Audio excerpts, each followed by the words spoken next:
Previously in X-Men, Havoc and Polaris have seemingly become the cornerstone of the X franchise, heading into the 90s. So when the lovers are kept apart because Lorna is taken to the Savage Land, her one true love, the ever faithful Alex Summers, and the remnants of the X-Men must enter the hostile region before Zala and the mutates accomplish their secret scheme. I am sarcastically Jason Lapidus. I'm confused, but happy to be here, Chris Sanigan. And we are a group of 7 comics. Welcome to episode 192 of our ongoing read-through of the X-Men comics that became classic as we read Uncanny X-Men 250 by Chris Claremont, Marc Silvestri, Steve Leialoha, cover date of late October 1989. Chris, how are you? Landmark issue 250. Hey man, it's guest starring Kazar. Big Come on. deal. Yeah, this is we can start off there if you want to. So yeah, provocative question: is this still X-Men? Here you and I are. We've been reading now just over 150 issues, and this is a big deal getting to 250. You'd figure there would at least be an X-Men on the cover, like one member of the team, but that is not the case, which only makes sense to me if Lorna Dane is going to be a building block for the next 50 issues, the way Rogue was for that run before, or Kitty Pryde was for the run before. And especially, you know what I mean? Yeah, especially as in the most recent issues, like the team has been reduced. Like right, have left, so this could be a new team, full-fledged member. Right, but there has to be payoff to this. It can't just be 4 or 5 issues or 6 issues. It has to be significant for a generation of kids. The same way that those people who probably read X-Men in the 1960s, maybe there was a small fan base, obviously, and then numbers diminished and readership, and they canceled the book. And then in 75, they reboot it as the all new, all different, this sort of international group. And over the next 5 years, they really just generate these great stories, this great fan base. It becomes the top selling book in Marvel. And for the rest of the 80s, so like almost 15 years, Wolverine and Storm are ubiquitous with X-Men. So much so that, and the premise of our show is to look at all the other things in media that are X-Men and connect it to this particular run. So you look at every animated series. You look at every single movie except for one, being First Class. Wolverine right. And Storm are ubiquitous with X-Men in everything. Every action figure line, every video game, everything. Those characters are, for most people, they are more important to their idea of X-Men and the grand pop culture thing. Storm and Wolverine are more important than Cyclops and Marvel Girl in how this got distributed across pop culture. And I'm not saying I think they're more important. I'm just saying that if you look at X-Men at large as a franchise, as a brand, Storm and Wolverine are at the very top of that list. Right. And here we are at issue 250. Storm's not on the team anymore for whatever reason. Wolverine's not on the team anymore for whatever reason. We don't have either character on the cover. I'm going to pitch an alternative cover, okay? Okay. Just going to pitch one. And maybe I'm putting pressure on Silvestri here. Have this as something that's happening, but maybe have missing key franchise members as a thing in the background that are like missing. Like Zala Dane is going to kill Lorna Dane and Havoc's going to have to do something. Where are the X-Men? Where are our X-Men? Like Wolverine sells comics. He sells covers. Or I should say his covers sell comics. I don't know what guest starring Kazar. Zala Dane, there's no fan base for Zala Dane at this point. Lorna Dane has a very small fan base. Like, I don't I just, do we want to sell comics here or what? What are we doing? Yeah, I mean, heck, even put the X-Men in as like disembodied floating heads. That's what I'm saying. Yeah. Go that route. Uh, Yeah, it, I think there's so much turnover.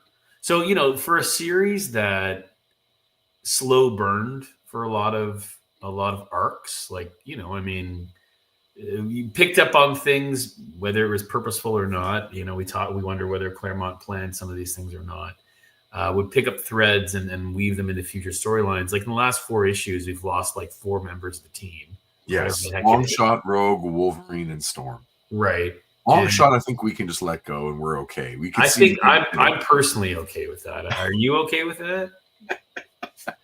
So right, yes. and now it's Havoc, even another Summers boy leading the team. Kind of? Kind of. You've got another telepath with Psylocke, but Psylocke is slowly but surely also transforming physically in terms of like they almost have her in her nightie every issue now, or swimming, like it's or both. You know what I mean? Swimming in her nightie. So like she was behind the scenes for a while, and it's cool to see her character. Like I said, I like her leadership come through as a telepath, but like there's clearly taking her in a different direction. Sure. And we know what that becomes in the end. So again, this changeover, which has happened throughout the series, but seems to have done with a bit more like a bit more methodical, deftly kind of handled previously with changeover. This seems a bit haphazard and rushed. And so we have these characters who we don't really have much connection with. A couple of them we do. Sure. But then you've got a cover with 2 Danes. Oh, and by the way, they're sisters. Sorry, what? Did you notice from their last name? You know what? Every time I see another, well, actually, it's true. There's not many Sannikins out there. But I mean, if you come across any, do you not? No, there's my brother, and yeah, I mean, it's if I was a Smith and I found a Smith or a Johnson and a Johnson, and I'd be like, we're clearly a family. Yeah, I hear you. It's interesting also to me that with Havoc and Betsy on the team, Psylocke, they're proxies for Cyclops and Marvel Girl in a way, given that it's the Summers with his plasma shooting stuff. Yeah, some laser thing coming out of a Summers, and some Psylocke coming out of a lady, and he's gone through an interesting transformation. Like it seems to be a very intentional move by Claremont to push him to the forefront. Ever since he joined the team, he takes possession in a terrible way of Cyclops' wife. He learns how to become a killer and channel his aggressive side, and he has like just become the forefront of much of the team. I'm going to skip a few slides to prove my point. Yeah. These are the last 3 covers previous. Right. He is kind of a main visual feature out of no more than 3 X-Men per cover. And in one case, 1 X-Men on the cover. He is the one. Like that last issue, 249, it is a Havoc cover. Yes. And if he is the main character in the book, that's all fine. But is this an X-Men? Is this X-Men anymore? Right. So that loaded question off the top is, and of course, from 2025, if you just think about just comics, of course the roster changes. We've seen so many different iterations, and those who have been reading for 20, 30 years have seen multiple incarnations of the X-Men team, and any members can be gone and any new members can come in and you can fall in love with them, and that's all well and good. But for the brand at large that I'm saying outside of comics, the pop culture brand, when we don't have any of these anchor beings, to use some parlance from the MCU, is it still X-Men? I can only speak to that. It's a loaded question. That's totally fine. It's also ambiguous, but I can speak to the 14-year-old that was reading this And I've said this a couple times. I'm bit by bit releasing my grip on emotionally on what the series is in my life at 14 and what it means to me, considering at the same time I'm reading classic X-Men. And it's Wolverine, Storm, Nightcrawler, Colossus, Kitty Pryde. It's John Byrne. It's Chris Claremont. Like they're happening simultaneously. Mm-hmm. So it is such an interesting contrast to watch the team disintegrate before my eyes in '89, while I'm also buying those classic issues and buying back issues whenever I can, because to me, they are now worth $10 as opposed to the $3 off the spinner rack or off the rack in my local comic shop. Yeah. You bring something up interesting that I do. Maybe you do. Yes. Sometimes you do. But the idea of looking at both Summers' characters being brothers, and to your point, Havoc has embraced, let's say, I'll call it killer instinct. Let's call it that. Much more so. Scott struggled with it a lot. Like Scott struggled with the more, and still does, still does to this day in various iterations of the media. Of that's like his power can be the thing that ends lives like that, and he holds back. He holds back because he knows, right? And Havoc seems to have arrived at this point, and his belief system much faster, and certainly in like a publication time.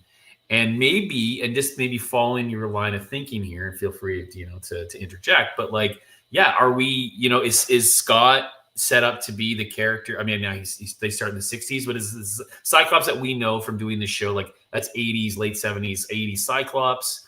And then we're like, we want Cyclops, but we want him to be like for the 90s. Edgy. Yeah.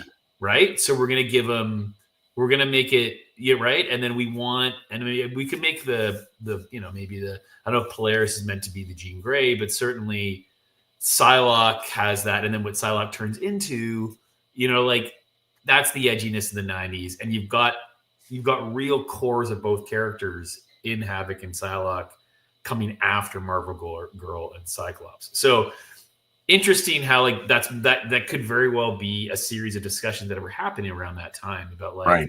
We want these characters, but we need to refresh them for the new decade, and that new decade is this that we think, and so we're going to go in this direction.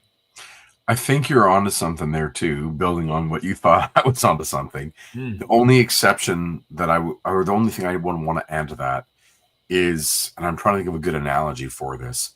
Right. So, like Claremont is building, let's just say, a freeway, X-Men for decades. He's thinking about the long haul. Mm-hmm.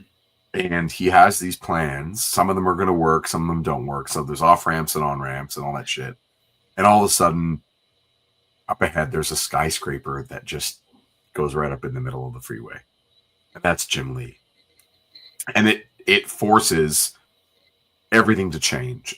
And so all the things that we eventually get in the Jim Lee run are as much, at first, a bit of a collaboration, and then it's fully Jim Lee's point of view. So Cyclops does become the Cyclops of the 90s. There is that cool, edgy Cyclops that does show up, but that wasn't the plan, right? And that Psylocke that shows up, again, that is the edgy ninja Elektra Psylocke, is again not the plan. So all those things that are coming are like, it just we never really see where Claremont's going to go. And maybe that is a good thing. Maybe Claremont doesn't have anywhere. Maybe he's running out of road. And he was like, his lack of vibrant, cohesive storytelling at this point made him vulnerable to not subjugation. When you knock someone off the throne, I need a word here. Like, I know what you mean.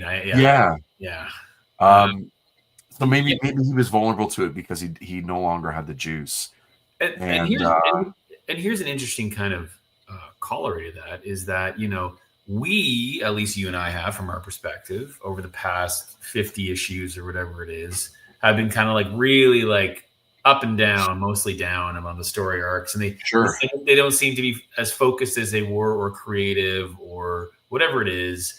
Now, but the flip of that is, from a financial perspective, is this still the top-selling book? It still is, yeah. It still is for another, it's in sort of its last year of that, or one more year. Yeah. And then eventually, of course, X-Men, that new series, when it comes out, is going to sell 8 million copies, the first one. So that's an interesting conundrum business-wise, right? Because maybe that's part of the Jim Lee story as well, is that you've got, arguably you've got an editorial staff saying, "Well, this isn't the X-Men. Maybe this isn't the greatest storylines. Maybe to us they're not the best, but hey, guess what? They're still selling." That's Bob Harris all the way, right? Right. So that's great. They're still selling, but how long is that going to be able to go before we start seeing the dip? Right. And we've got some hot shot people coming up the ranks, these young guys. Do we need to insert some of this? Because we know creatively it's not necessarily hitting the mark potentially, although we know financially it is. I think at that point they didn't care. That was a real Jim Shooter kind of thing. He was the one who was story first and clarity, and if nothing else, let that be his legacy. Is that we've talked about this before? Like every kind of good comic from Marvel in the 80s has its best run in terms of like the stories that endure. They have their best run under Shooter, whether it be the Demon in a Bottle for Iron Man and the first Armor Wars, or the Dark Phoenix saga, or the Beta Ray Bill stuff in Walt Simonson's run, or Miller's run on Daredevil. Each of those, or with Spider-Man, and I'm forgetting the name, Kraven's Last Hunt. Like all of these ones that just seem to be perennial sellers and inspire a whole generation. They're all under Shooter's watch, which is super cool. And in terms of the potency of those stories, it really does rival the Lee Kirby Ditko era in terms of lasting impact on that generation. And not to say there's anything wrong with falling in love with stuff from another era. It usually is more that we love it with nostalgia because we were young, and the stories themselves. I mean, there are some things that get reworked. I'm so biased, obviously, like everyone else. We're all biased for a certain thing, and I'm really trying to talk myself into eventually reading Age of Apocalypse at some point. But I've watched a few videos about it, and it just seems a amped up version, not in a bad way, an amped up version of the premise of Days of Future Past, which is 2 issues. And it's like a couple years of it, sort of like let's really mine this idea and like just play out scenarios and figure out. And it seems really interesting in terms of like really fleshing out the what if of all of that. So it does interest me. But the art and coloring is a little tougher for me to digest. So we'll see. But I'm just trying to say, storytelling. Okay, let's go and do a couple of business things here quickly. Sure. Hey, click like on this video, subscribe to the channel. We're 2 away from 600, which would be lovely. And share it with all your X-friends. And by that, I mean your X-Men friends. That's right. And thanks, by the way. We do have a bunch of subscribers. Just want to shout them out. Sir Lester Griffin, Roberto Rossi, Dre Studios, Nick, Tyler Courtney, Michael E. Pritchard, Marcello Martinez, Nuno Santos, Spence and Nick, and Chris Litt. Thanks so much for subscribing to the channel. Appreciate it. Thank you. Much appreciated, for sure. Additionally, you can support the channel by supporting our books at group7comics.ca. You can pick up both print and digital copies of Group of 7: A Most Secret Tale and Peregrine's Flights, Fiends, and Fisticuffs, written by Chris Sanigan, art by Jason Lapidus. You can get yours today. Upcoming appearances, you are going to be at Mississauga Comic Expo on Saturday, November 18th? 15th. 15th. Yeah, it's this Saturday coming up. It's Saturday at the big Mississauga Library. That's right, Library. Four floors. Four floors of comics creators, including I think Mass. You mentioned you'd be there in the chat there. TikTok Tom Comics plus a whole bunch of other previous guests who on this show as well, like Jason Lowe and a few others. So in the Mississauga area, free show, comics, check it out. Should be a good time. Yeah, good time. Yeah, I did an episode of our second show, Leveling Up, that dropped on Saturday morning, all about Frank Miller's Ronin. Crazy book. Right after Daredevil and that Wolverine Limited series, and right before Dark Knight Returns, and he is trying stuff. And you can see he's like on the verge of discovering. He's playing with all sorts of really cool samurai manga art techniques that he's kind of experimenting with from Lone Wolf and Cub. And there are shades of Dark Knight Returns in it. There are shades of Sin City, shades of 300. Like you can just see he is an artist who is walking his own path. He's walking the path of the masterless samurai himself as an artist. And check that episode out. No one has watched it. I clearly made a mistake choosing it as a subject matter, or maybe chose the wrong thumbnail or whatever. The viewership is so low, but it's a good episode and it's a really interesting book. So you should check it out. There you go. Yeah, man. I mentioned this and then we can get right into it. Let's remove this from the show and load in the comic and get to reading Polaris No More. What do you think What do you think she's going to become? Something else. Hopefully something. You know how what I love too is that it looks like Zala has a Z on her shirt, her blouse. Yes. So whatever happens to Polaris, I hope there's a P in there somewhere. Yeah, there's a kind of fun time period where a lot of characters put a big letter across. Big old letter.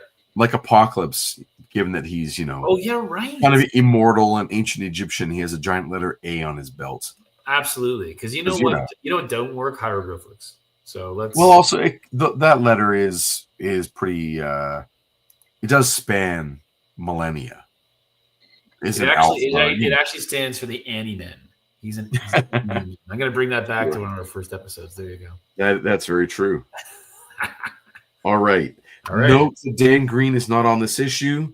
So although it gives credit to Steve Leialoha for finishes, it still does credit Silvestri with penciler, which is an odd pairing. Usually you go penciler inker or layouts and finishes or breakdowns and finishes. Yeah. And sometimes these titles actually have to do with page rate because of the amount of work that's there. And they're sort of these established roles. And I wonder if they just bit the bullet and gave both guys a bit of the higher salary, even though maybe one of them did work that they demanded pencils, but maybe he did more breakdowns. You can see Steve Leialoha's touch on it at times. And I mentioned it to you once before, I think when he did work on X-Men. He is the kind of really famous artist who worked on the silent issue of G.I. Joe with Larry Hama. Oh, okay. So for a guy like me, I'm always excited to see his work because that was one of my favorite drawn issues of G.I. Joe out of all 155. So I love his stuff, particularly issue 21, of G.I. Joe. Anyway. All right. Let's get it. Antarctica. The Vostok 3 research station, manned year-round by a team from the Soviet Academy of Sciences. Located a comparative stone's throw from the South Geomagnetic Pole. Comrades, splendid news. By the way, that's translated from Russian. I don't know if you knew that. Thank you. I just spoke to Holloway at McMurdo. They have videos of the new Indiana Jones and Ghostbusters. Not Batman? The real Russia. And they're willing to part with them? That capitalist trash will rot your mind, Vasily Ilyich. But what a way to go, eh? He owes me, Simeon. Semyon Eduardovich Inalut from Roskaya, seconded by the Americans at Edmondson Scott. I gotta break my smile. Hold on. Unknown aircraft headed our way. I'm getting worse. You're almost there. It appears from the savage land. That's impossible, Dmitri. Get the confirmation. There must be some mistake. Earthquake. It isn't. But that hardly matters to 73 men and women whose lives are obliterated. Yikes. Wow. As suddenly, as speedily, as thoroughly as the base itself, by a tower of gleaming chrome. Okay. Those people are all dead. That's terrible. Yeah, that's sad. Thrusting high into the midwinter night, the shattered star. That is beautiful. That's a beautiful drawing. The 250th issue of the Uncanny X-Men. That is a reason to celebrate. This should be a major, major issue. Agreed. With Wolverine on the friggin' cover. With Storm. By writer Chris Claremont, Marc Silvestri, Steve Leialoha, Joe Rosen on letters, note. Glynis Oliver, Bob Harris, Tom DeFalco. So this is coming out twice a month.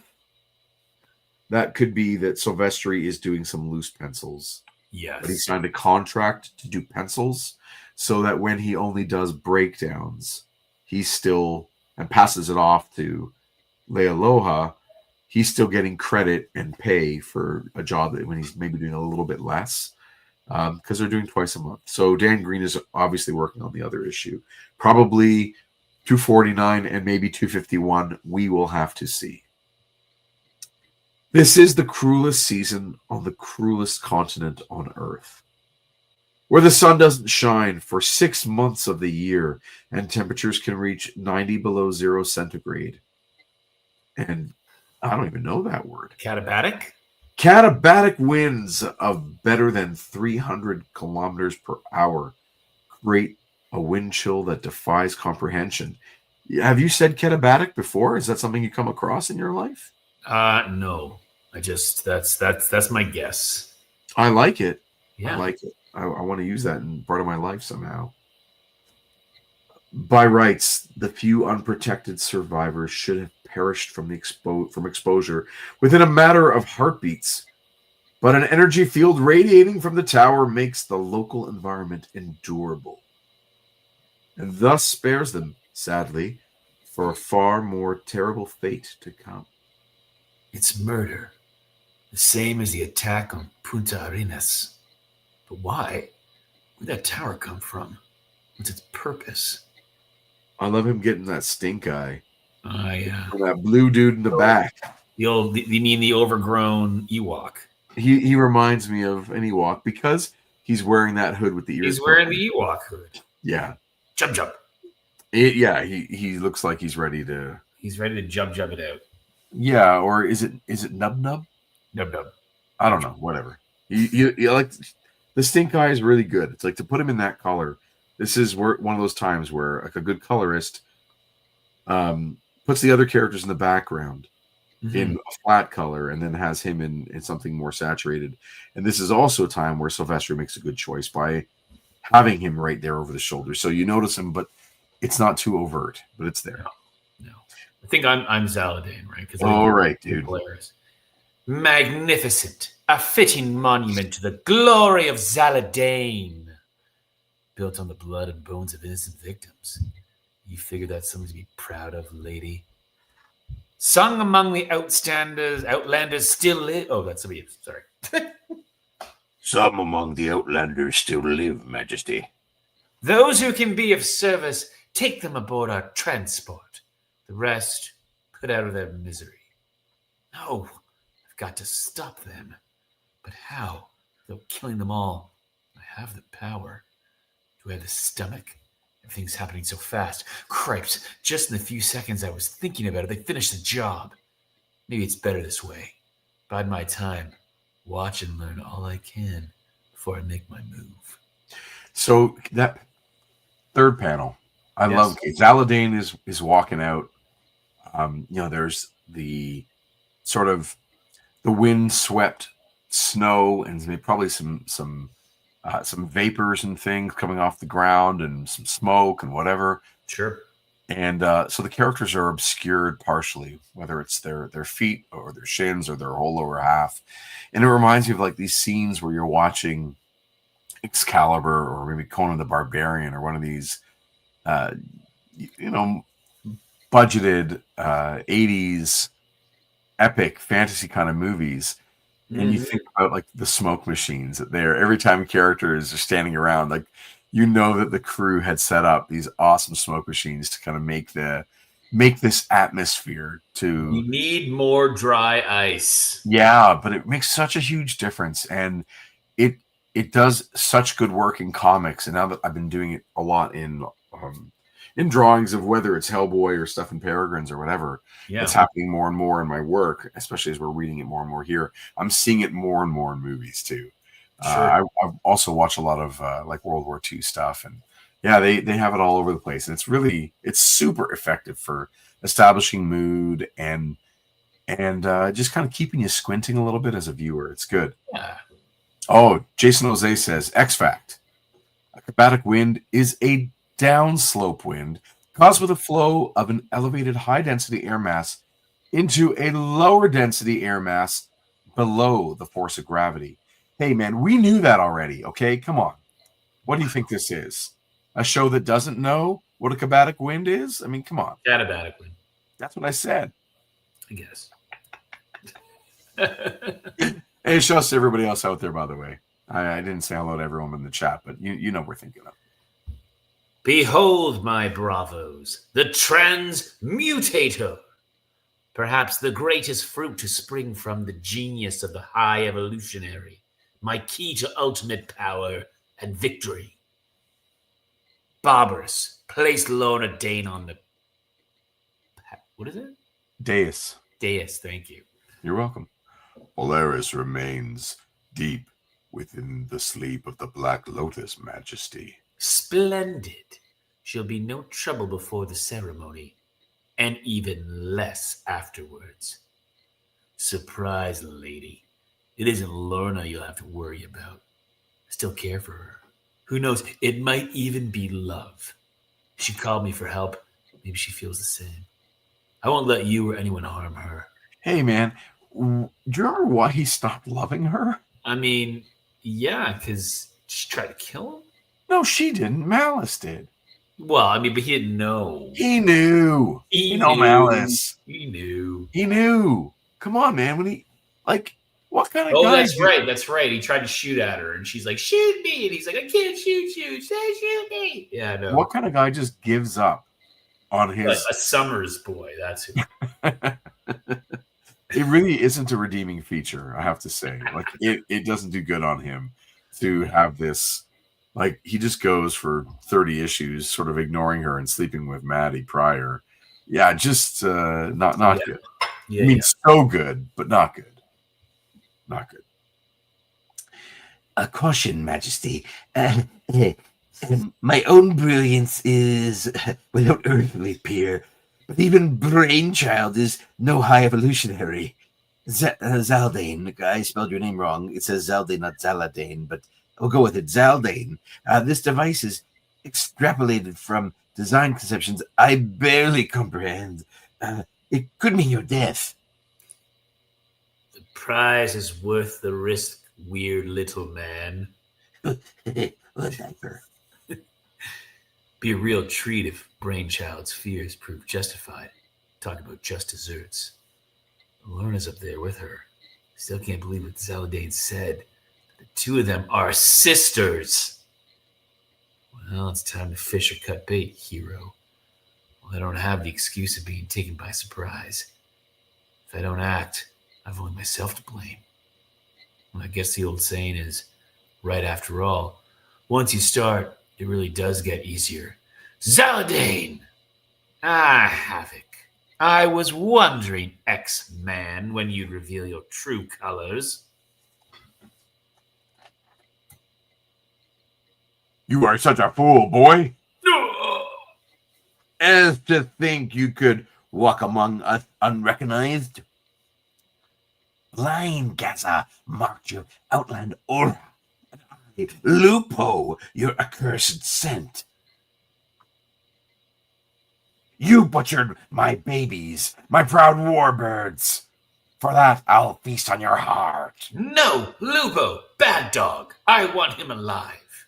Blood for blood, that's the rule. Life for life. And look at there's blood all over his cloth.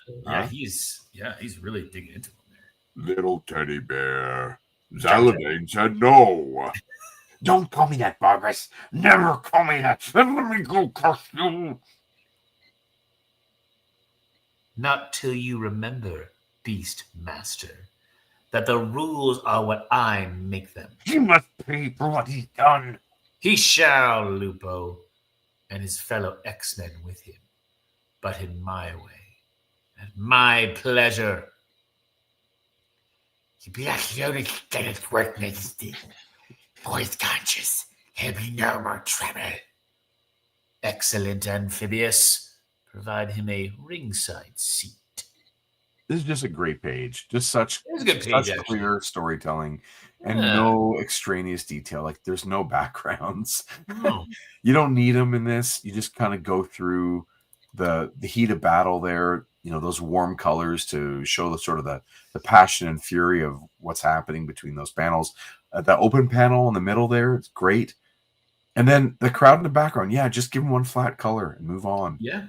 And, this is a great way to, we get 4 or 5 mutates or whatever they are. And it's like, they all line and like, this works. He does look like an angry Ewok. Yes. Michael, we agree for sure. Jump. I love it. Speaking of angry Ewoks, how are your kids? They're good. No, Thanks. but I was going to say I happened to, and because you and I were talking action figures the other day as well, and I did end up picking up a couple weeks ago a Wicket, a small little Like a Black Series or it's Black Series like Return of the Jedi Anniversary 30, whatever it is. Sure. And so it's a little Wicket, and he looks great. Now you got to collect all those little Ewoks. Have fun. Yeah, Low Gray and the other the other ones.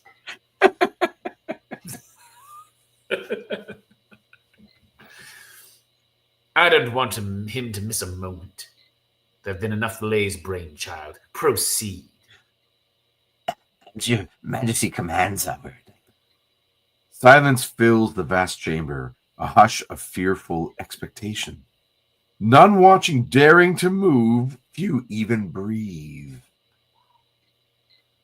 Light, like fireflies, pops and swirls about the two women, and seeing them at last together, Havoc, even through his drug haze, most of which he consumed before he even got on this mission, was optional recreational stuff, can't help but admit the resemblance. Sure. Then, as though someone had thrown a switch, radiance from the machines is suddenly rivaled, then matched, then eclipsed by a glowing eruption from Lorna's body that flares brighter with every passing second. As Polaris, hers is the power of magnetism. And here at the South Magnetic Pole, it's as though all the natural force of the Earth itself is pouring through her. More raw energy than she's ever before wielded. More perhaps than any living being can endure. She screams. Even as her body loses physical coherence, flesh and bone melting into purest light, until all that's left is that terrible cry, as full of rage and pain and terror as is that of Alex Summers. Lorna! And when at last Havoc's voice shatters into anguished, heart-sick sobs, let me hear him sobs. Good stuff. A new sound breaks the stillness. Laughter. Ooh. Right then. Yeah, not too sure what happened there. Either way, we know that Claremont loves to transform his women. That is true. He loves to like give them some sort of new energy thing. Yeah. And where they now have like a duality, the woman they were, and then like the kind of goddess they can become. Mm-hmm. It's a trope we've seen since the Dark Phoenix. Yeah. Or I should say since Phoenix. So that would be what? X-Men 101. Wow. That's really 150 issues. That's incredible. Behold now paradise, the savage land. Earth as it was when it was young, sort of, question mark? If you ignore the futuristic citadel looming against the mountain sky. And we will ignore it. We will, definitely. It was built by the High Evolutionary, one of many fortresses scattered about the globe, from which he executed his campaign to evolve the human race to a higher plane. The plan failed. The Evolutionary vanished. But the forces he set in motion remain in place. I like that ship. Yeah, that's kind of cool. It's very sleek. Yeah. Yeah, it reminds me a little bit of those Wakandan transports when they're onto the battlefield in Infinity War. Totally. Worm, I have more toys for you to play with. Do you think these are the Russians? Yes, Yeah. they are. Yeah. You have no right. Oh, shit. I have to find it. I can do a Russian. I just can never do it on this show. It's terrible. I speak in a Russian accent regularly around the house. Yeah. Anyway, we are citizens of the Union of Soviet Socialist Republic. Who were trespassing on my domain? Are you Worm, by the way? I could be Worm. Yeah, be Worm. Okay. Jeez, what kind of voice do you want to give Worm? You should have an accent. What the woods what mistress has me do? No, okay, I take it back. Okay, fine. I wonder if there's a good Muppet or a cartoon character. What will my mistress have me do?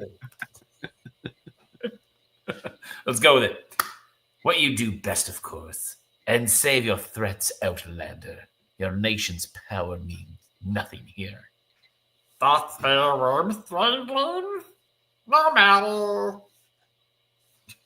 That hand is gross. That hand's so gross. I mean, it's a great drawing of a gross hand, right? And then you flip the page. Look at these two different styles of comics. Oh, I mean, let's talk about Mr. Bubbles' Tub Tales, too. Which, by the way, was like... I don't even know. Mr. Bubbles' Tub Tales. This is Dan DeCarlo. Do you know what I mean? What I'm talking about? Archie? Yeah. His signature's there. His little one of the bubbles in the corner on the third panel. There's a little DD. Yeah, but yeah, it's such a distinctive drawing style, and so contrary to what we're getting on the right. But to Worm. But if you think about it, when you do open these pages, you have to make a conscious choice to differentiate them on a you have to make a subconscious choice on a very like subliminal level. You do take this in as one image first, and then you realize like in a nanosecond that one is not relevant. But from there's a word that we use like in art criticism and art reading. You take it, the gestalt of it, like it's the whole thing. Sure, yeah. is one image that you consume, and it's so weird that they're just so contrasting. And yet, comics in a comic too, which is yeah. Yeah. Okay, Worm. Sorry. All right. For once, worms my race through the fleshy testament of my body, into my mind and soul. No, please, no. The most glorious enterprise of my life will be to humanity. This is so upsetting. It's so upsetting. Moi. Or do you want to read her? Sorry, sure. Go ahead. Moi, some form of hallucinated film covering Vasily from top to toe. The innate and swirl, complete and absolute over the body. In time, however, he would do willingly, eagerly, what must now be forced. So disturbing. I wonder if anyone out there can actually understand. Sorry. No. It's so funny. Don't stop whatever you do. All right. But you can also just see like this isn't Silvestri's touch or Dan Yes. Green's touch. Like these drawings have a little bit more. I don't know. Like maybe I don't want to say detail, but they're so specific. Like the layer of mucus over this guy. Oh, gross. Yeah, and it's like this Yes, hardened gross. shell on him. Yeah, just being a mucus shell. Ugh. Oh, Ugh. Yeah. As my dears, shall you? Lasha, forgive me. I'm trying as hard as I can to resist. Yes, bring her to me. Then the pair of you can deliver thy friend to Worm's loving embrace. Any sign of Havoc's thoughts? What's going up there, Psylocke? Trust me, Dazzler. You don't ever want to know. Trust me, Dazzler. How do you feel about worms?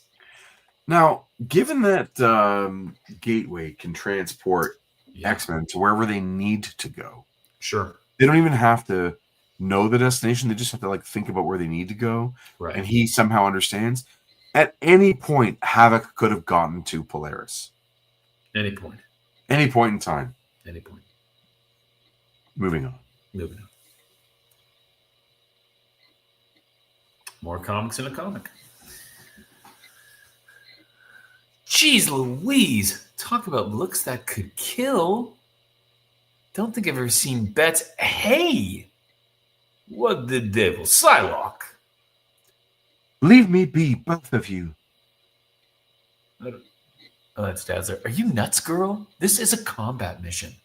That armor is your only defense against a physical attack. I'm sure she knows that, Ellison. From her behavior, I don't believe this was a conscious act.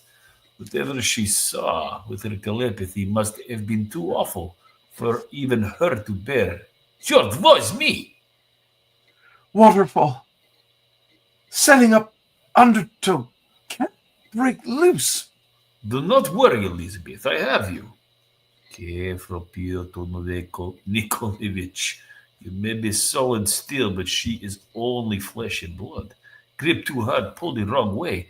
You may well snap her bones like twigs. Colossus. This is madness. What am I doing? Psi powers. Useless. It isn't Peter's mind that's being controlled. It's his body. Colossus, let her go. You're drowning her. Punching out enough solid light photons to knock over a tank. I know, but I cannot. And he isn't even phased. Much more, I think I'll hurt him. Remember you mentioned before that in every issue it seems that Betsy is Yeah, right. going for a swim. There you Yep. go. There you go. Called it. Use your laser, Dazzler. I am killing Psylocke. This is our only hope of saving her. Cut off my arm. Yeah. Yeah. No. I think it's odd. Like Colossus's face, like that's a good render too. Yeah. He looks like he's made of metal. Yeah, yeah, absolutely. Rogue used that same argument. I listened then and destroyed her. There has to be another way. But what? Poor creature. Let Wayne remove that worry from your life forever. Huh? I can't move. Slime on my skin like I've been sealed in plastic. Hey, I'm going to go on a limb here. So this is similar level of grossness to that Excalibur issue we read. Where that guy would like slurp body bag and put them in those little bumps. That's Yes. the level we're talking about here. Yes, Alan Davis, I right? agree. Yeah. I feel it. Yeah. My arm. I'm taking aim. No, this can't be. No, this happening. No. I'm going. No, to fire. No, I won't. I won't. I won't. So it's Betsy. she hears. Yeah. Yeah. Betsy, help me. Cannot. Too weak to snare Worm's thoughts. Consciousness as slippery as his skin. I led you to this X-Men. Fire inside burning me up. nothing left to breathe. Forgive me, dear Fred. What? Australia? Our outback town? How'd I get here? Did Gateway somehow snatch me out of harm's way and teleport me home? What about the others then? And how is it I'm once more fully clothed? Or is this all in my mind? A final scenario playing out as my synapses collapse into death. Strange. I've experienced that final moment in the thoughts of others, yet it feels so alien when applied to myself, probably because I refuse to believe it's happening. Laughter. Laughter from the hotel. Someone else is here. Merciful heaven, that's me.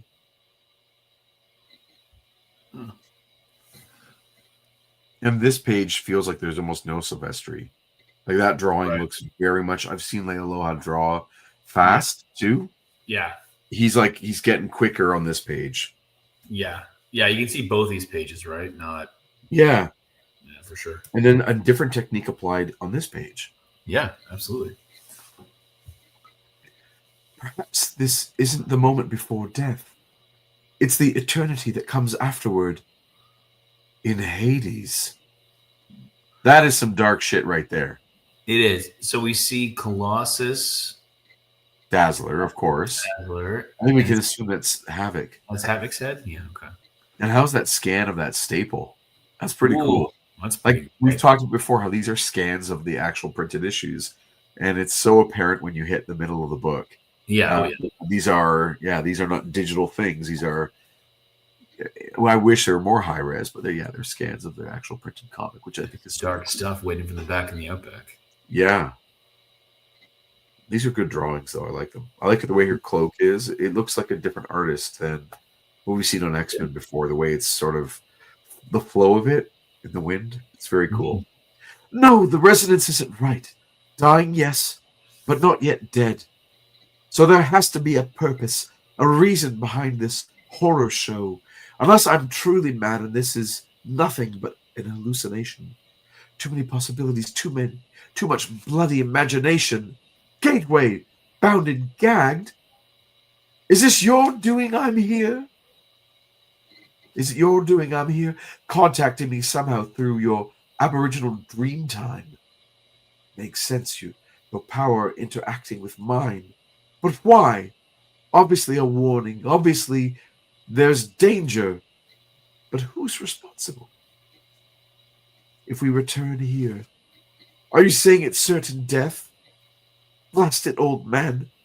Why can you only give us pieces of a puzzle? Before, you wouldn't speak. Now you can't. How am I supposed to help? The gem, the portal crystal, the siege perilous. Is this our only hope, then? To run away? She's drawing a lot of conclusions. Yeah. I need you to vamp for like 10 seconds. Talk about it.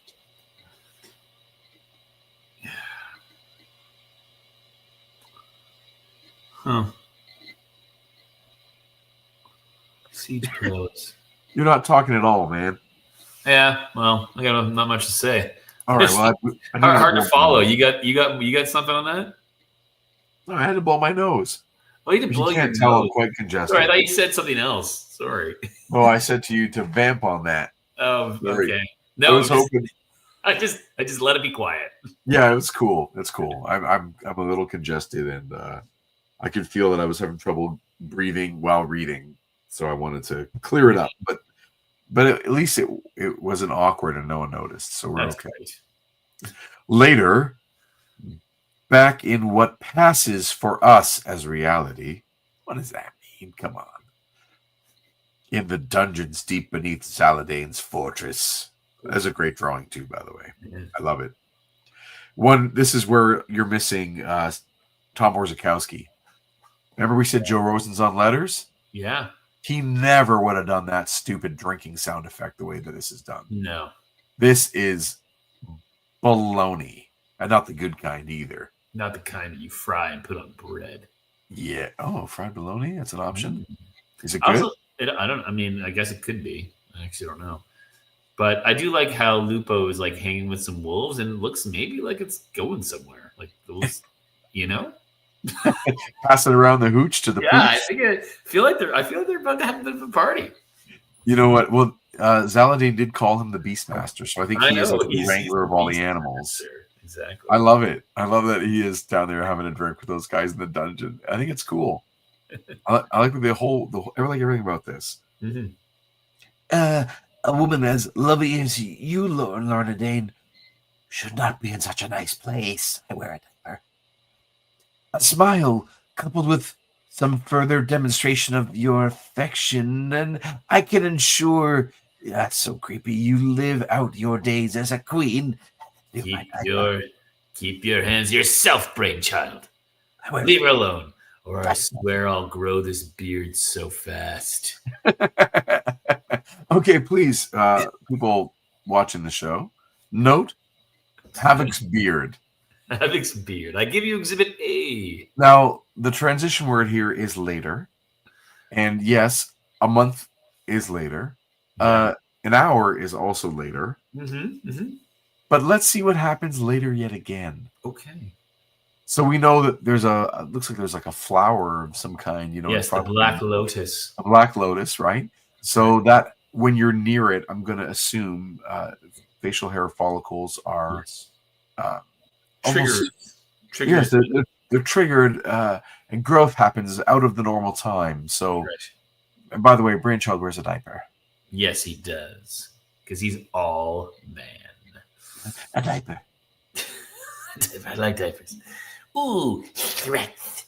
Amen. How heroic. I pity the fumes of the black locust have robbed you of both strength and power to carry them out.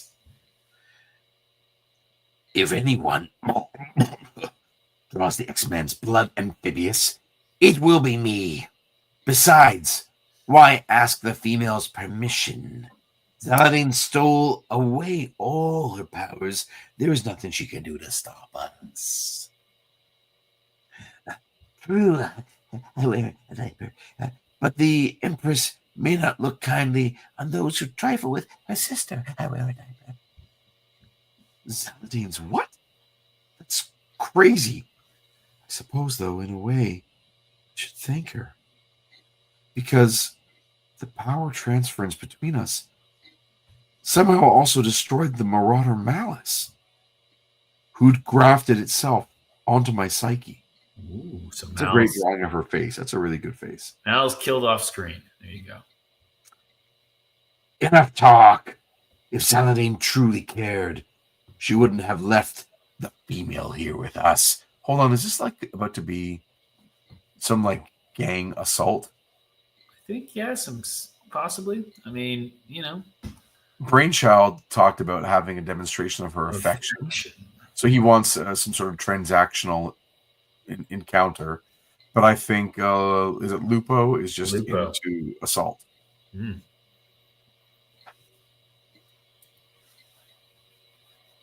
Meanwhile, upstairs in the throne room. Ah, vengeance. How sweet it tastes. Especially when seasoned by victory over a most hated foe. Don't you agree, Khazar? Frankly, I hope you choke on it. Dear me, I forget my manners. I bid welcome to my house, Lord, no longer of the savage land. To you and your lady wife, Shana, the ever so sultry she-devil, and as well to Neril, chief of the so-called United Tribes. I once heard a story about Neril. But that might be for another time. I trust my servants had little trouble in persuading you to accept my invitation to join me. Skip the false pleasantries, tyrant. We've played this scene before. I don't know how you managed to turn our X-Men friends against us, but you can bet we'll find a way to beat you again. Defiant to the last. I like that. And once Worm has had his way with you, you'll all know. So there's a couple of all no. There's some lettering mistakes. No. That's how you read it. You have to read it like that, straight. You'll all know firsthand how it feels to be my slaves. You'll double know it. Double know it. Regrettably, his influence is limited to flesh. But I have other means to control Colossus. Shall I demonstrate by having him slay your baby Khazar and Nereal's son? Quick interjection on behalf of the show. Whoa. Those who have read these comics and have read classic X-Men, I forget which issue, but where there was a backup or two, as well as an X-Men annual where they go to the Savage Land with the High Evolutionary, we know that there's an incredibly strong inference that this boy holding the baby, Nereal's son, is also Peter's son and is named Peter. Mm-hmm. Because at least Nereal believes that Peter is the father. And we do get to see sort of the moment that they meet as kids in the Savage Land when they go the first time and all that fun stuff. And there is a fun romantic story. So this moment should have that added emotion of Colossus about to rip apart his own child. Oh, yeah. Absolutely. That he, by the way, does nothing to care for. Of course. Yes. I am more taken aback by the difference in rendering style, the inconsistent rendering. Where if we look at, let's say, on the tier 3 there on the left-hand side, like Khazar has some intricate details to his hair, his facial structure, the shadow and the on his body, and then you look at on the opposite side of that same tier, Zaladain's face is just, it's porcelain, right? There's like nothing. There's no rendering done, or very little. A little bit on her clothing. And on the opposite page, like it feels like there are two different inkers at hand here. That they're kind of passing this around a studio or just working to get it done fast. And the next page looks like it's done by a different art team. For those who have ever read Secret Wars, especially issues like 11 and 12, you might know that those Mike Zeck penciled pages did get passed around different artists, including a couple of them, guys like Art Adams are on it.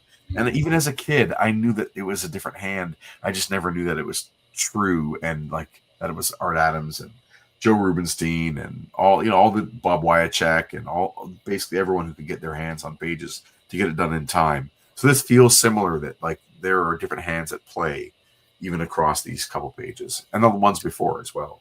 Totally. Yeah. I don't really mind though. No. It just happens, I think. And now this, we know that X-Men's being published twice a month. Yes. So I think all hands, Yeah, there you go. Meanwhile, I want to hurt her. I want Havoc to see her blood. This is awful. Yeah. Helpless to save this female he professes to love. They're serious. I always knew Zaladain's servitors were cruel. But this is beyond even them. Why do they turn so evil?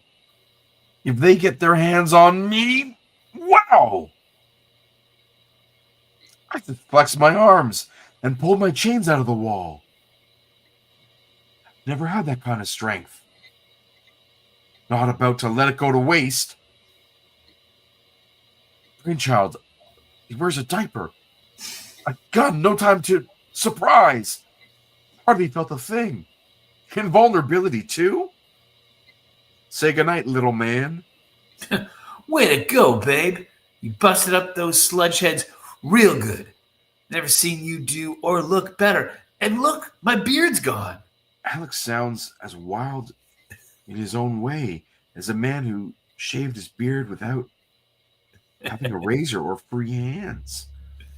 He also might have a left hand on his right arm. His thumb is on the wrong side of that hand. Well done, babe. Yeah. Alex sounds as wild in his own way as our jailers. Same goes for you too, my darling. Been aching so long to do this, to hold you, kiss you. Once more as myself and not Malice's puppet. Gracious, I'm taller than he is. What's happening here? Why are we both so changed? We also have no idea. So he does have some stubble. I wonder if it's just like the color is just overcolored, Sure. you know? Yeah. Now she does have like rogue hair, kind of. Uh-huh. You know, she's kind of got rogue powers a little bit. That's what we're... Yeah, I think that's the automatic kind of assertion here, yeah. And it kind of reminds me also, like, this is the era where, you know, She-Hulk has, I think at this point, maybe she's left the FF. Okay. And it has her own series at Marvel. But like that, the big woman, the Right. She-Hulk, like She-Hulk effect, where kind of these boy readers want death by snoo snoo. You know what I mean? Sure.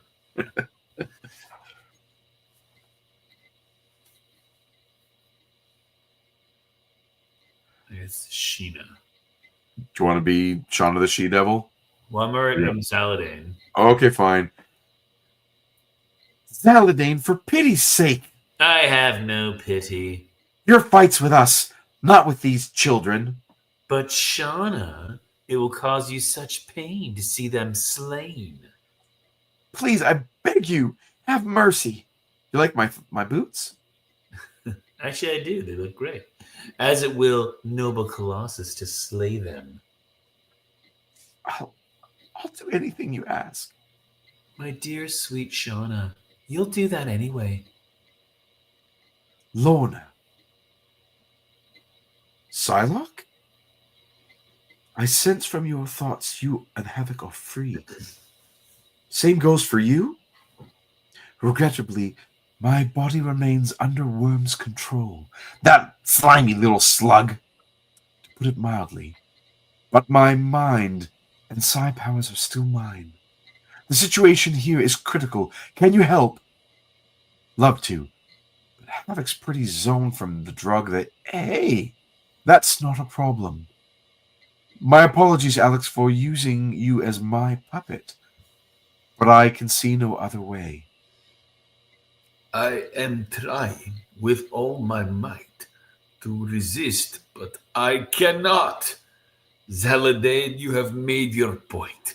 Do not make me do this. I'd like to think those are like, that's tears, Tears, like pouring right, out yeah. his eyes. I love it. I like Yeah, absolutely. Yeah.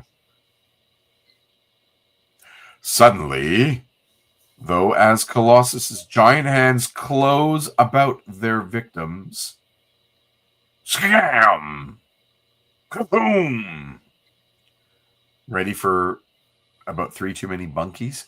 Yeah. Surprise, bunkies! Can it be? Impossible! I stripped Lorna Dane of her mutant power. Where could she have gained such strength? No matter, she is but flesh. Colossus can easily smash her to a pulp. Not today, sis. This is crazy. I'm standing toe-to-toe with Peter, giving as good as I get. But boy, I got to admit, it's fun.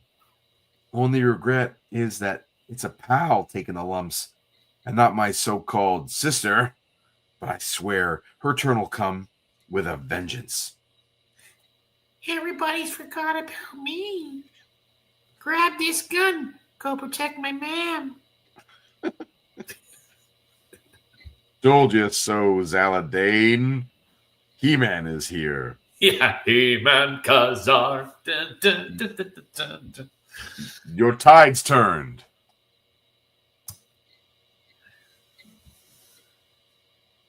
Bravado, Jungle Lord. What are you Oh, and that's against, it's still Zaladane, I guess. I guess. Walking through? What are you few against my horde? Moreover, destroy my strongest servitors, and you slay your truest friend. What price victory then? I like what Kazar's doing up there. That's good. Yeah. I like when these panels have like 2 action things happening at the same time. When you have 7 characters or whatever in a comic, you kind of have to do it. Yeah. You have to make use of every inch of the space during a fight scene. I know even when we have like Totally. 3 Peregrines in the panel, I've got to make sure they're all doing something every time. You know, it's fun to draw the little ones in the background. Mm-hmm. Which has a point, curse her. Which is probably why she forced Colossus to speak her lines. That's Claremont like writing his way out of a corner. Totally. Peter, son of Noril. A voice inside my head. I am Psylocke. Worm is the key to Zaladain's strength.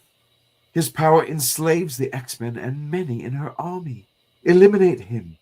Kill, child, kill. And all are free. Remember, child. Kill, murder, kill. Kill. Missed. Shit. Close enough, though, to do the trick. Smashed the throne, knocked him unconscious.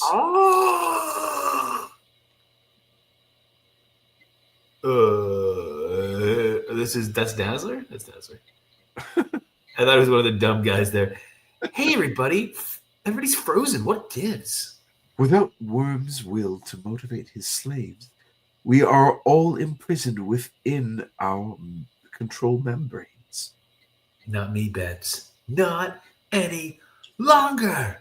I want to be in a control membrane. Yeah, she burst out. Look at the membrane goo flying away from it, too. It's hard to like know if that's for me. You know, it doesn't read as wet necessarily, but Right. kind of like Jubilee's plasma. Yeah.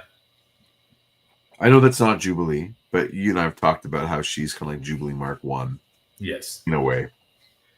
I should be so lucky. Unfortunately, my membranes underneath my armor can't remove one without the other, and there's no time to try. See to the others, Allison, since nothing can harm me through my armor. I should be safe enough as I am. Hey, can you remind me, did they make some sort of super armor for her? Like, is it from like alien tech or something? No, they haven't really mentioned that. It's just she has armor. But what do you mean nothing can harm you through your armor? I'm sure something can. At least a couple things probably can. Let's see if we can get Havoc to blow her up and see what happens. All right. Speaking of those udders, Head's muzzy. Psylocke did what she could, but I could barely string one thought after another. Zaladain's goons ganging up on Lorna, and up above, Zaladain herself got the drop on the X-Men. Pew! Pew, pew, pew, pew, pew. Should have done this before when I had the chance. Would have saved a lot of lives. Spared everyone a lot of grief. Havoc! His beam. Raw energy plasma disintegrates when it strikes. Counter energy field to protect me. those thoughts and the reality that springs from them take all of a split second. Unfortunately, Zaladain hasn't got anywhere near the hang of the power she stole. So while defending herself against the destructive energies of Havoc's blast, she neglected to anchor herself in place against its force, with appropriately impressive results. Kabam! Heads up, people. Wall's coming down. On Zaladain, I hope. That's crushed her completely, destroying that person. Child, get the gun and shoot her limp dead body. Yes. Zaladain must be unconscious or dead, because I am myself again. Glad to hear it, Silvertop. Forgive me, Lorna, for striking you. No harm done. I couldn't feel a thing. You're a real wuss. Likewise. Is it my imagination, or has Lorna grown big as me?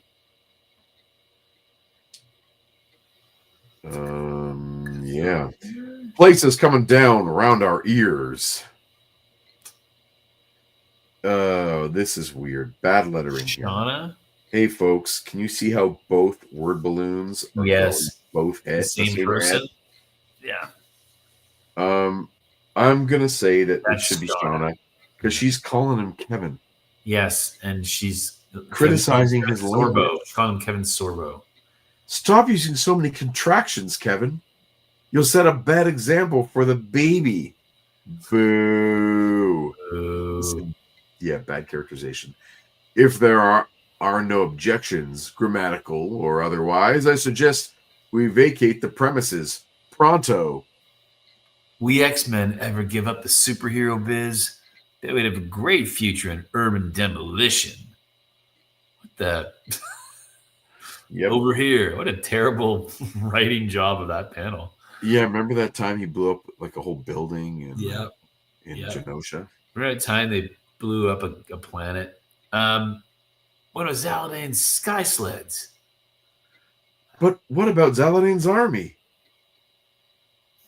I think that's What about Psylocke Zaldane? and I freedom. Okay, sorry, you be Daz. Okay. I think that's maybe her. Psylocke and I freed him from Worm's membranes, Kazar. Scooted him out of ground level entrances. So Daz, that mean only bad guys are left? Pretty much, I guess. Havoc?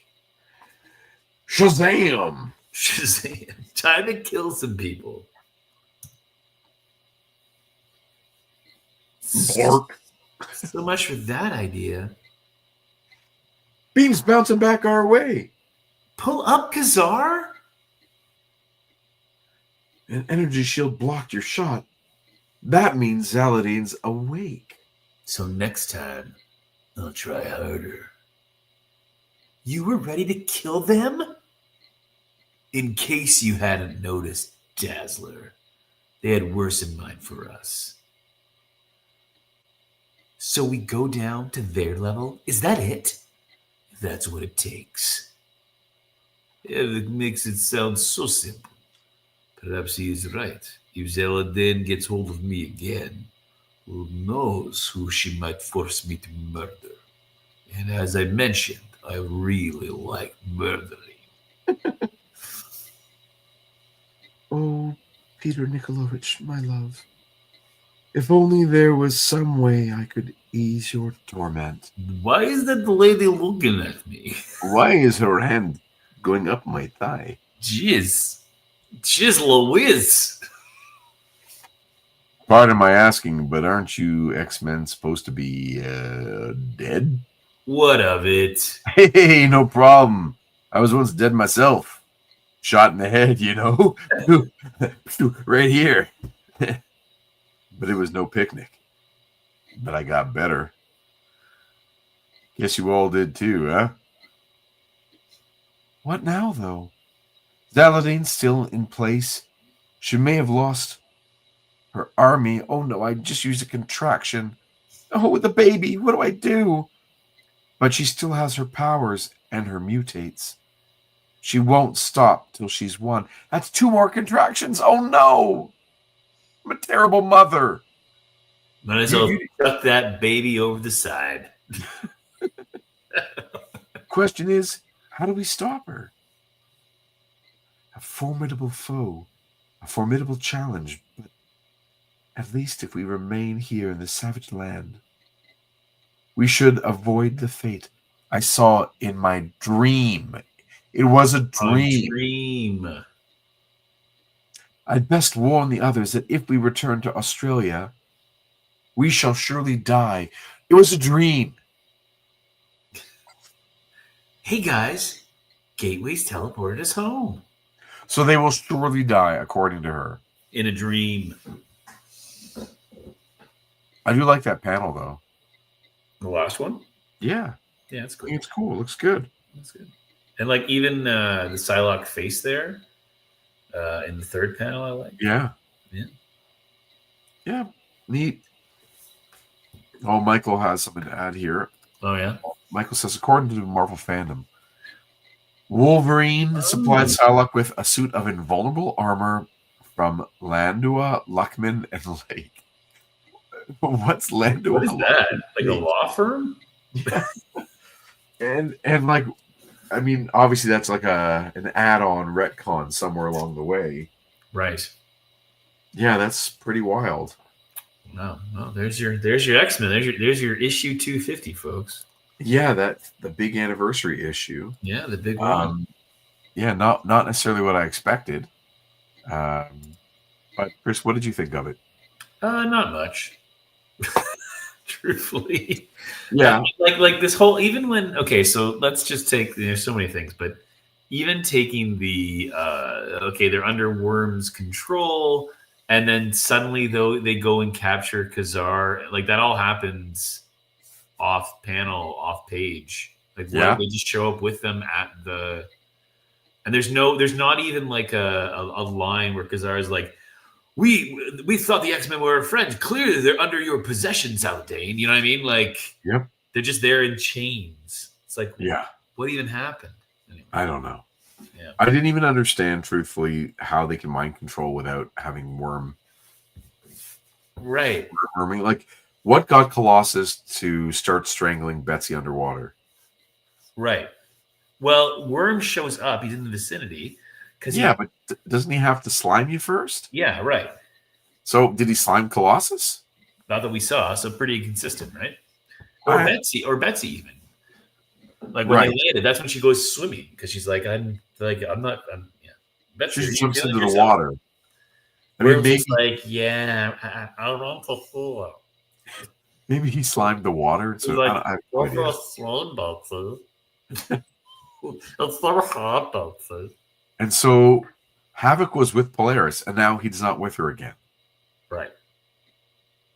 Like, she's now big. Yeah, she's big, and she's in the Savage Land. She didn't return with them to Australia, of all places. Yeah, so weird. Okay.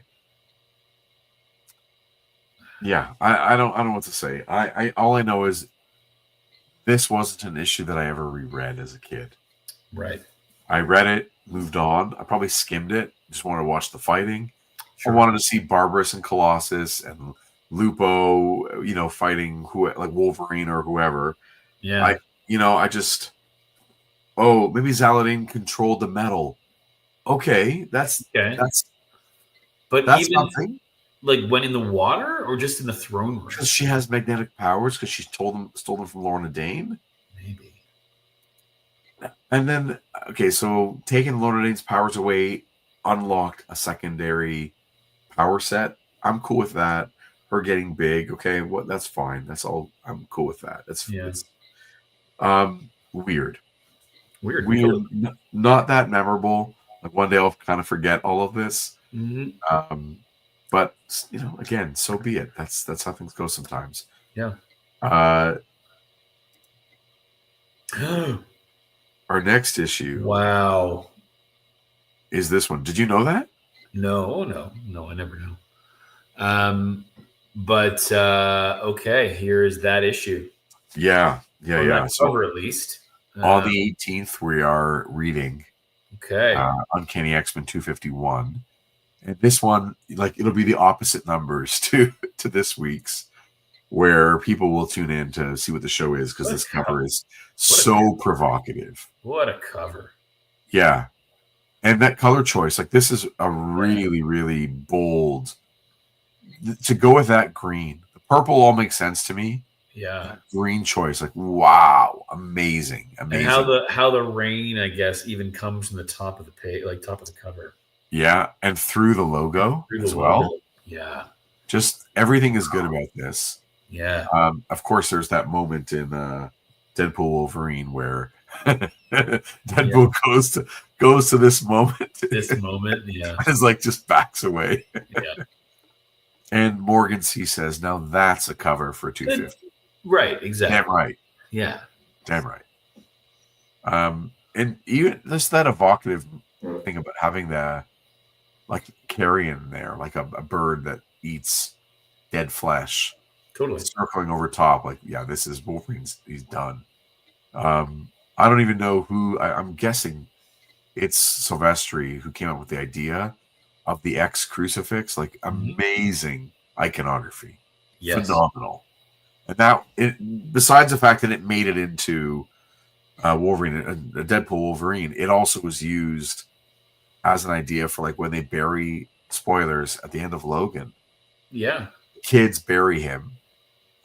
just inside almost in Canada or whatever, and just at the border, I think Montana, Canada, and then as Laura sits at the grave and gives her final speech from the movie Shane, she turns the cross that they made on its side to make an X. And the theater is just like everyone was crying.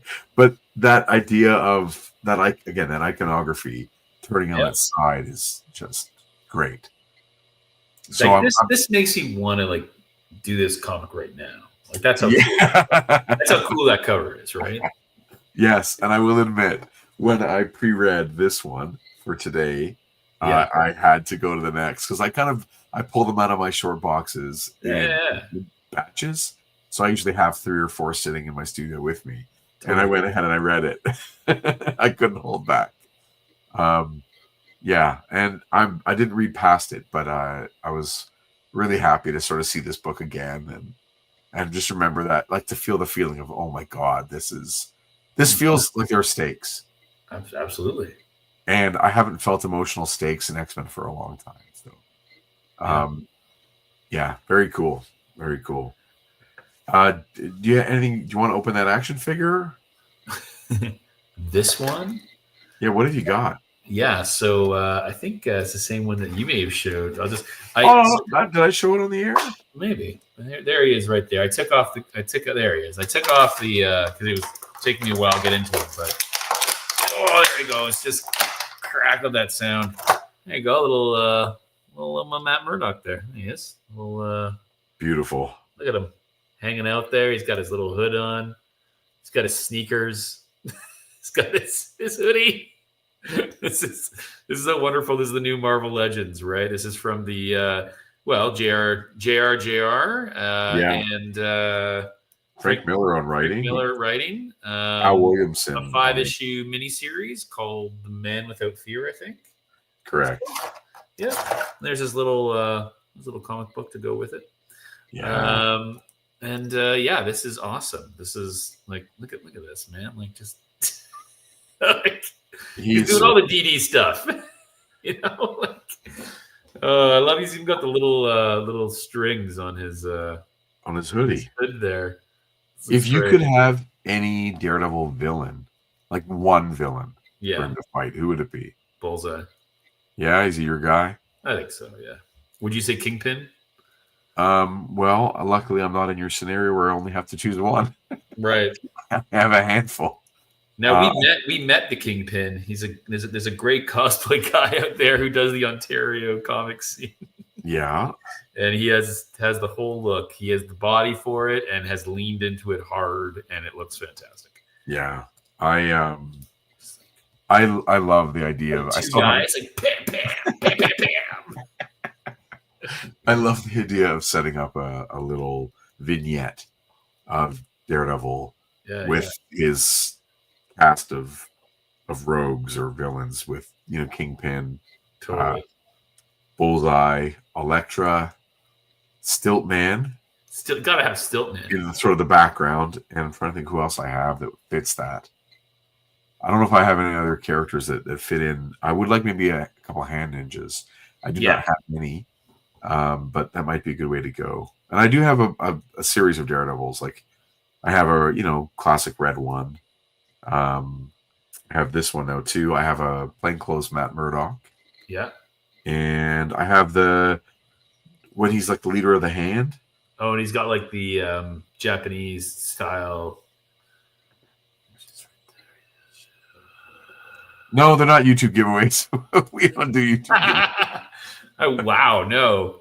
Yeah, I think usually people who do YouTube giveaways, their channels are making money. And stuff gets donated. No, that's not us. We're having fun. Just playing with toys. Yeah. And if you do the double kick, one's got to be up and one's got to be down because just get a guy's head in there, get the knee. Oh yeah. Well, there's some fun stuff. I like this figure a lot because it just feels like he's just kind of an everyman. Totally. I would really love it because I know, of course, they're listening out there. I want a Man Without Fear artist edition. I've seen a few of those pages online of JR, Al Williamson, just the way, original art style. Yeah. They are so cool. They're really, really good looking. And it would be nice to read it. I would also like a more subtle color treatment on it, not the one that was printed in the editions that we all have, but kind of neat series.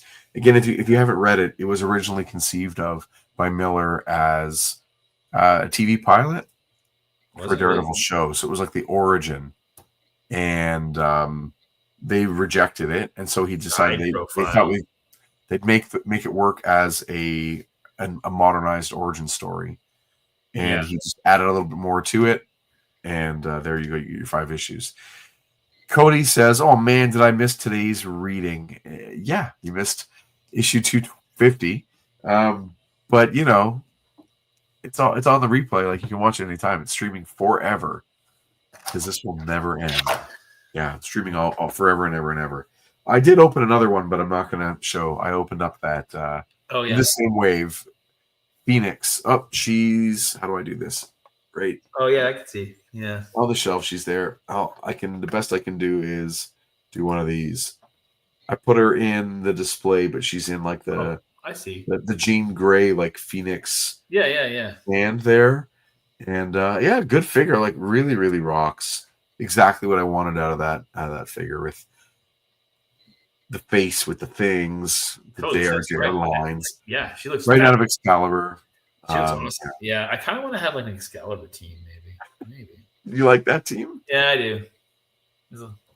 I'm an Arthurian guy, right? Like I like, you know. And like, I've said to you before, but since we're talking about it, in front of people, I really just wish there was one more meaningful connection between the Arthurian legend and the mission of the X-Men. Like to just solidify that bond one step more than just it's Britain and it has the sound X in it.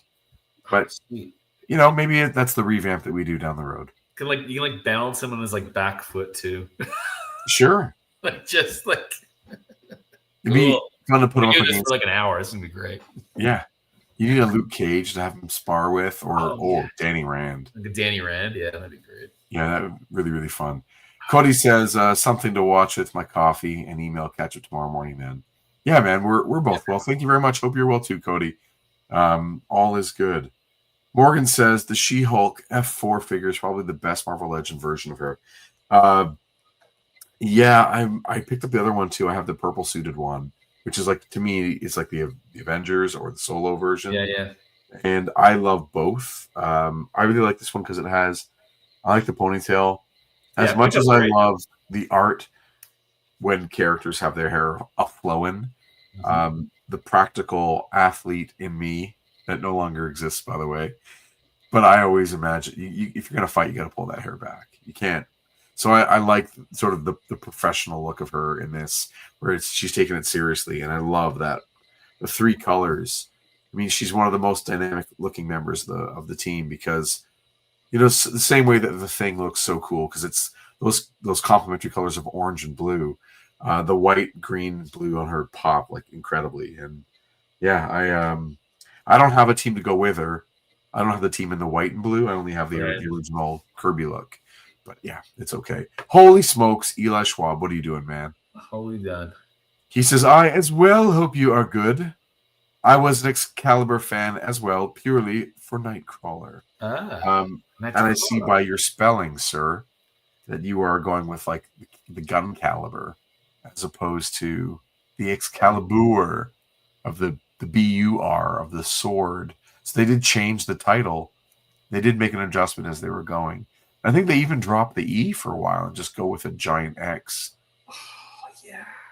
What? If I'm standing high kick, like on one leg, like just you can actually pose him just standing. Like it looks so great. Hey Eli, I hope you're good too, man. I miss your fun. You too, man. Yeah, absolutely. Hope you well, Eli. Morgan says, annoyingly, the purple suit and the F4 suit have slightly different greens, so you can't swap heads. I know, man. I don't know what to say about that. They seem to make these adjustments, like make running changes to characters, like hair color, skin color, so that you can't swap it. But I don't think that's why they do it. I think it's a byproduct of trying to improve slightly as they get products out into buyers' hands. But the byproduct of that is, we can't swap parts without that annoying discoloration. Same thing with to make it X-Men, the unmasked Wolverine or unmasked Logan head that came with the Wolverine in the wave of X-Men 97 doesn't match the skin color of the civilian clothes Logan. Even though it's the exact same sculpt, they made them 2 different skin tones. Right. And I think, like I said, it's sort of a running change, is my assumption. Because I know the designers don't want to. They always want to do that, like make each thing better than the one before. Sure. Within the boundaries of the restrictions of the company they work for. I don't think they want to actually annoy us, but man, those little changes do annoy when you can't swap parts. Anyway, yeah. Do they have a Rogue Savage Land action figure? Yes, they do. Yeah. It was an exclusive. That was at San Diego Comic-Con this year in a 3-pack with Sauron, an updated Sauron. Same as the Build-A-Figure, but a couple updated parts and colors, and Shaun of the She-Devil. So if you had Kazar and Zabu from the Build-A-Figure wave, which I have, and they're great. To get Shauna, you had to get this 3-pack with a Sauron, which I already had. So I had to get a second Sauron, and Savage Land Rogue. So I did not get that 3-pack. I also don't know if I would, because I don't want 2 figures that I just want the Shaun of the She-Devil. Anyway. Yeah. I bet you we'll see them again. Either they'll get re-released because they sold out really fast, or we'll see maybe the Rogue on a retro card and animated or something. I think we'll see them again because there's demand for it. And it's just money in the bank. Like if they make it, it will sell. Excalibur was the Age of Apocalypse title. There you go. That's why I don't know. I haven't read Age of Apocalypse. I know it all works out in the end. But when they do those big time shifts, I mean, again, I was out of reading Marvel Comics at the time, so that's totally fine. Yeah, there is one. Excalibur was AOA. That's right. I like that. Age of Apocalypse, right? That's the abbreviation for it. Yeah, well, all the figures get made in the end. You just have to wait long enough. I've learned that with Marvel Legends, that everything I've wanted has gotten made with a couple of exceptions. There's a new figure of Executioner from Thor. He has another name. What's his first name? Anyway. Carl Urban. Carl Urban. So I have the Carl Urban version. But I always wanted the comic version to be part of like the original Masters of Evil. Yeah. Sort of Enchantress, Baron Zemo. From way back, the Kirby version of it. So I've been wanting this Executioner for, I'm going to say 10 years plus. And it's finally it's coming. So cool. I'm looking forward. Yeah, they'll come around. Yeah. They'll all come around. Yeah, Cody. Ooh, Silver Fox, 70s Blade. Yes. That's for sure. That would be awesome. Cody says you should just get a printer and you can make all the action figures you want. Cody, you're not wrong. But if I start designing and making action figures, this is all over. Nothing else is getting done in the world. So it's really important that I don't get a printer because I'll just basically start more hobby projects. I am already amassing parts for Peregrine's customs. And I just need one more piece for this. And I want to maybe 3D print ahead. But, there's only so many cool things that one person can do in a lifetime. And I got to say, making comics is already enough of a super cool thing. Eli, I'm going to ignore your comment, if you don't mind. That's all cool. Cody says it is a deadly rabbit hole. Yeah, for sure. For sure. All right. Chris, anything else you want to cover before we call it a night? I think we're good. We chatted about this Saturday. We're at Mississauga Comic Expo in Mississauga. Library. I'm going to do a new building. Yeah. Surprise. And do I also have a hockey game? I can't remember anymore. Maybe. Yeah. So much hockey. Oh my gosh. So I think we're good. Did how bad the Leafs lose tonight? Did you keep track? 5-3. They got another one? All right. Both Matthews and Stollards got hurt. Yeah. We'll see. Cody says, if you get a 3D object of a Peregrine, I'm more than happy to print it for me. Now, hold on. We should talk about this. But when you say get a 3D object, what does that mean, get? Like, how does one get a 3D object? Don't you have to design it? Like, I have to render something in 3D? I don't know anything about this. Cody, you know how to reach me. We'll talk. All right. So that brings us to the end of another episode. I would like to thank you, Chris, my good buddy, writer of Group of Seven, A Most Secret Tale, and Peregrine's Flights, Fiends, and Fisticuffs. You're a good guy, Chris.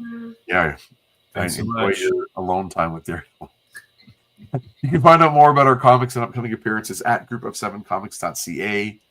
You can follow us at Group of Seven Group of Seven Comics on social media.